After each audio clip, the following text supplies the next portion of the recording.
Hello everyone and welcome to Season 3, Episode 15 of Pro Wrestling's Top 50. I'm your host Travis McNeil, and today we continue our countdown of the top 50 matches in the ECW history with match number 36 on our list, which is the ECW World Television Championship match between the champion Rob Van Dam and the challenger Jerry Lynn from the September 17th, 1999 edition of ECW on TNN. Now, a couple of videos ago, I highlighted the match that these two had for the TV title at Living Dangerously 99.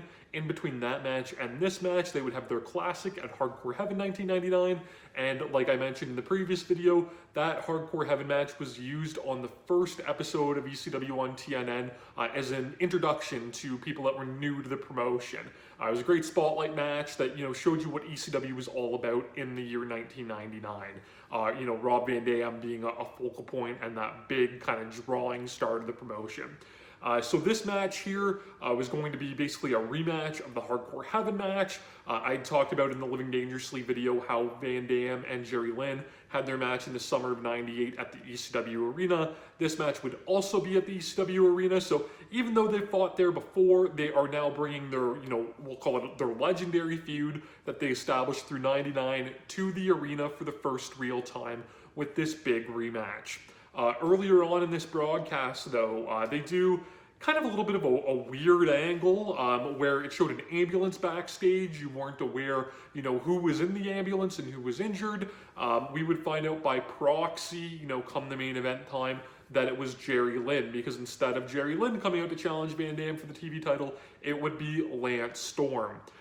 Lance Storm would jump Van Dam during his entrance. We would get the start of an impromptu match for the TV title. Van Dam would be able to fight Storm off and basically hit a version of the Van Daminator on him. That would bring out Just Incredible to beat down Van Dam. That would bring Jerry Lynn, back from the ambulance or the hospital with taped up ribs to come to the aid of his arch rival Van Dam. We would get an appearance of Johnny Smith, who was a British wrestler that was also in All Japan Pro Wrestling, that was, had made sporadic appearances in ECW. He was back in ECW in 1999 with loose affiliation with the Impact Players. He came out and helped the Impact Players get the 3-on-2 advantage and lay out Van Dam and Lynn. And this would be a lead into the Anarchy Rules pay-per-view that would be taking place that weekend, where Jerry Lynn was scheduled to go one-on-one with Lance Storm. They had a great match in the opener of that pay-per-view. Just Incredible would fight Van Dam's, partner who had been off for a little bit with an angle that he was banned from competing in the US, and Sabu. So the ban would be lifted. Sabu would return to the US to fight Credible, and Rob Van Dam would be defending the TV title against Johnny Smith in a match that ultimately didn't end up happening, and it became Van Dam versus Balls Mahoney. But anyways, this whole angle, set up those matches for the Anarchy Rules pay-per-view, but it left us without a main event for TNN when everything ended in a schmoz. So Rob Van Dam, at this point, he is a face. It was kind of just turned that way by the crowd. Nothing ever really happened that made him a face, but he was over, he was cool, he was awesome, right? He was Rob Van Dam. But still has that cocky, arrogant side to him. So what happens is Van Dam basically goads an injured Jerry Lynn into having their television title match that they were originally supposed to have. This match, if you are comparing it to Living Dangerously, it is completely different. In that Living Dangerously match, you had all of these elaborate, fancy, I'll call them over choreographed sequences that, at the time were absolutely mind-blowing, and they were used in all the ECW video packages. We saw everybody on the indies emulate it, and that bled over into their Hardcore Heaven match. But here, this is a very different Rob Van Dam and Jerry Lynn match, and depending on what you look for your wrestling, I could even see an argument being made that this is maybe their best match. Depending on, like I said, what you're looking for out of it. But if you're looking for the traditional RVD Lynn match, that's not what you're going to get here. So maybe this match, won't hit as high for you. Your mileage will vary, but it's a very cool, very unique match. It's in the ECW arena, so the crowd is super hot. Jerry Lynn puts on a fantastic, injured babyface, in my opinion, performance here. They do a lot of good takes on, some of their classic spots, but with little twists. And like I said, it feels more like an actual kind of older school wrestling match, if you want to call it that. Something that I like very early on, we get a glimpse of, the traditional Van Dam Lynn kind of counter sequences. But instead of both guys going for, I've called it the indie standoff, right? Where they kind of break apart and look like they're going to fight and then soak in the crowd approval. They come out of that sequence and they hit just a double clothesline for a big double down. And I loved it because, again, it showed the urgency of, these are two guys that are hurt Lynn a lot more than Van Dam, that, there's no funny business tonight. They're both here to win, and they're both here to take home the television title. Lynn gets a really good run of offense here. He hits basically like a face buster off the guardrail into the crowd on a chair, but gets caught with the Van Daminator. And that's been a story throughout this feud too, is that Lynn keeps getting caught with the Van Daminator. He'll find ways to dodge it and counter it, but at the end of the day, that is what continues to be his downfall. So, he hits this big spot in the crowd, but what happens, he leaves himself open with a chair. Van Dam blasts him with the Van Daminator, but it's in the crowd, so it is not enough for Van Dam to get that win. He has to drag Lynn into the ring, and by the time he does, he's only able to get a 2. So we have this story now that injured Jerry Lynn has survived the Van Daminator. Does that mean that basically what his kryptonite has been, he's done away with? And will he finally be able to take home that television title? Like I said, they do a lot of just nothing too fancy or impressive, but really fun takes on their spots. And again, just showing that these guys know each other so well at this point. So there's a point where Van Dam goes for Rolling Thunder, right? The somersault into the flip senton. But after he goes through the somersault, Jerry Lynn goes to counter it and he just basically sits up like the Undertaker. But Van Dam, has enough, foresight to put the brakes on and have to kick Lynn to knock him back down.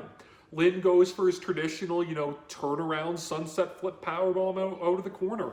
And Van Dam is able to put the brakes on, and Lynn can't hit the snap on that move that he would normally do. So Lynn has to work for that move and bring Van Dam out of the buckles and basically hits like a delay on that powerbomb. We get a lot of really good near falls here. Van Dam gets a near fall off the split-legged moonsault, which was his original finish. Jerry Lynn hits one of the most beautiful bridging German suplexes I've ever seen in this match. It is absolutely gorgeous, and it's enough for a near fall. And we go into the big spot of this match. So again, these guys in their matches, they've hit crazy stuff. We've seen Hurricane Ranas from the top through tables on the floor. We saw the Tornado DDT at Living Dangerously, all out of the corner off the ring apron onto the table that doesn't break. So here we get a table spot, which these guys are known for. But it's not elaborate. And again, it just goes back to this having a different feel of this match, where Lynn's on the ring apron and Van Dam just simply clotheslines him off, and Lynn takes a wild bump off the apron through the table with the injured ribs. This looks like Jerry Lynn is out, and they actually do an angle where they start to bring him away and, load him up onto the stretcher and carry him off because Lynn was supposed to be in the hospital. And then we get a bit more of Van Dam goading, and Jerry Lynn comes off the stretcher and makes his way back into the ring for a huge pop. And again, the ECW arena crowd is so receptive to Jerry Lynn and so receptive to this match that it feels like a really big deal that this dude is coming back to fight. He gets some more glimmers of hope. Rob Van Dam has this spot that he would do where he would do like a backflip, like a lion salt right off the middle rope. He would pick up a steel chair on the backflip, throw it at his opponent, and hit, a basement drop kick. Move doesn't really make a lot of sense because the backflip's unnecessary, but it looks cool. So he goes for that, and as he grabs the ropes, Lynn just proceeds to drop kick it right into Van Dam's head. Lynn gets a near fall off a superplex. So again, more, I'll call it basic moves, than these guys would normally be doing. Just a nice superplex for a good near fall. We get a roll-up sequence. That leads into Jerry Lynn getting an Oklahoma roll. He gets kicked off by Van Dam into a chair shot from Bill Alfonso. So again, like at Living Dangerously, it's Fonzie that's ultimately playing the difference there. And again, even though Van Dam is a face, there's still those heelish tendencies there. And again, it shows that Jerry Lynn has Van Dam's number. Lynn doesn't need to cheat. Lynn doesn't have a second at ringside. It's Van Dam that's having to do that stuff to keep, you know, the ECW television title within his grasps. So we get this chair shot from Fonzie. Van Dam goes up to the top, goes for the 5-star frog splash, misses, and Lynn gets a near fall off of that, which I love because, again, you know, Van Dam expends all of this energy going for his move, crashes and burns, and it shows that desperation of Lynn to get the win. He's unable to put Van Dam away with that with the cover off the missed 5-star, and what does he leave himself open for? Same old song and dance. It's one simple Van Daminator. At this point, Lynn had exhausted everything he could do. He had that last desperation near fall that didn't work, left himself open once again. He's got the bad ribs, catches the chair, eats the spin kick. All she wrote, the Van Daminator puts Lynn down again, and Rob Van Dam is still the ECW World Television Champion.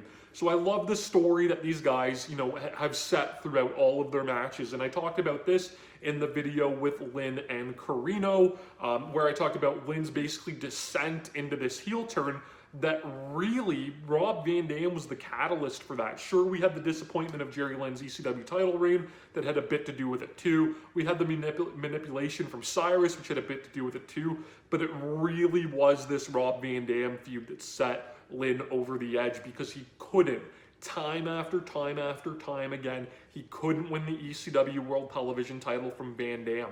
It drove him to the point of madness. He would get close, but there would always be something, and it would always be that Van Daminator, you know, whether it's from Bill Alfonso's interference or not, that would put him down. And of course, when the time comes that Lynn finally does beat Van Dam at Hardcore Heaven 2000, Van Dam is no longer the ECW television champion. So Lynn finally overcomes that hurdle, but doesn't get his reward from it. And of course, you know, that match, Lynn won under, you know, dubious circumstances too, with the turn from Scotty Anton. So the story of Jerry Lynn is a really interesting one to see play out from '98 until the end of ECW.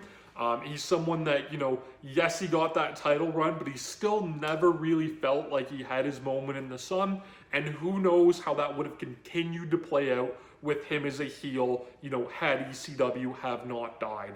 This is a fantastic match, though. I feel like it really slips under the radar a lot because, again, it is so different than the matches that these guys have had before. And it's coming, you know, this was only a couple of episodes into TNN, and it's coming off of the debut episode with the Hardcore Heaven match, which, you know, if you're looking for an action and excitement and a cool move, you know, standpoint, blows this match out of the water. But this is so excellent. It's well worth watching. It's ECW on TNN, so it's on the WWE Network. It might be available on Peacock. Track it down online if you can. You can subscribe to my channel here on YouTube so that you do not miss a video. Follow me on Instagram and Twitter at Wrestling50, and you can join me again tomorrow as we continue to count down Pro Wrestling's Top 50.